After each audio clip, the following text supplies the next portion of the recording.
Chaque citoyen doit se sentir responsable du devenir de l'ensemble dont il est solidaire et répondre à sa propre conscience. Ai-je fait ce que je devais? Me suis-je forcé de faire mieux chaque jour? Félix Houphouët-Boigny.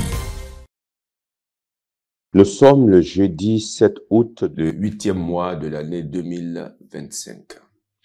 Le Centre international pour le développement du droit et ses partenaires, comme on le fait toujours en début de mois, vous saluent et vous expriment leur gratitude pour l'intérêt sans cesse croissant, il faut le dire, que vous accordez à notre programme d'éducation au civisme, d'éducation à la citoyenneté vraie et responsable dénommé Civisme, Développement et Paix.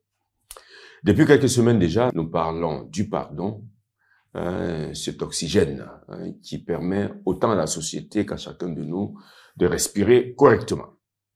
Comme annoncé la semaine dernière, nous continuons dans celle d'aujourd'hui à donner des précisions sur le pardon. La dernière d'ailleurs. La semaine dernière, vous vous souvenez, nous avons expliqué que le pardon n'est pas l'oubli, le pardon n'est pas la négation de la faute, le pardon n'est pas davantage l'effacement de celle-ci, et le pardon n'est pas non plus la renonciation à ses droits. Deux autres précisions également à apporter, qui sont les suivantes. Le pardon n'est pas l'excuse.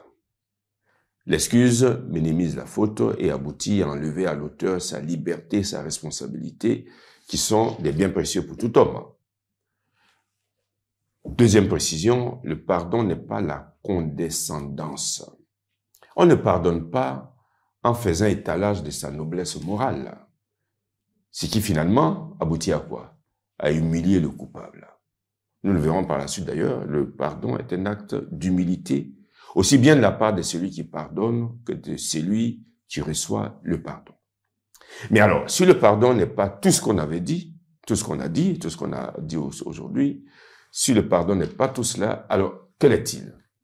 Qu'est-ce que le pardon finalement? On peut répondre que le pardon est un acte humain qui comporte les éléments suivants. Premier élément, le pardon est une réaction à la faute commise à l'égard de soi. Car le pardon n'a de sens que si l'on a subi un préjudice objectif d'autrui, faute que l'on décide de remettre.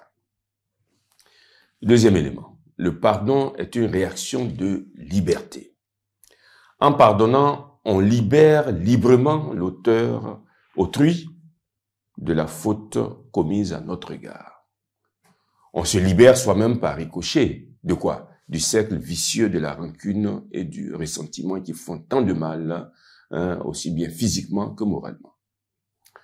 Troisième élément, le pardon permet de purifier sa mémoire afin de ne pas s'enfermer dans le passé, afin de ne pas s'enfermer dans son passé. On dit d'ailleurs qu'une mémoire purifiée et saine peut devenir le maître de vie. Autrement, le pardon est une rénonciation à la vengeance et à la haine. Et dernier élément, le pardon procède d'une dissociation nette entre le coupable et sa faute. L'on dit, et ça c'est bon de le garder en tête et d'y réfléchir souvent, l'on dit que les hommes en eux-mêmes sont plus grands que leurs fautes et que chaque homme est au-dessus de ses pires manquements.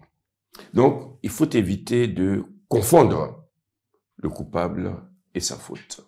Le coupable est toujours plus grand que sa faute. Vous nous direz que tout cela est bien exigeant, et c'est vrai, vous n'aurez pas tort de le dire. Le pardonner est un acte humain exigeant. Mais exigeant ne veut pas dire impossible.